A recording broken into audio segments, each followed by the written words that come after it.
కథ పేరు కోపపడుడి కానీ పాపము చేయకుడి.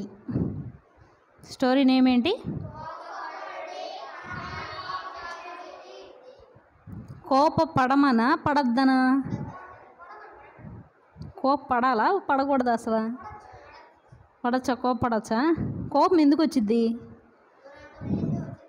తప్పు చేస్తే వచ్చిద్ది, ఇంకా కొడితే వచ్చిద్ది, ఇచ్చితే వచ్చిద్ది,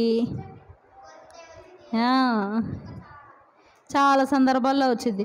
అమ్మోళ్ళకి ఎప్పుడు వస్తుంది కోపం? మనం చెప్పిన మాట వినకపోతే కోపం వచ్చిద్ది. మరి దేవునికి ఎప్పుడు వచ్చిద్ది కోపం? ఎప్పుడు?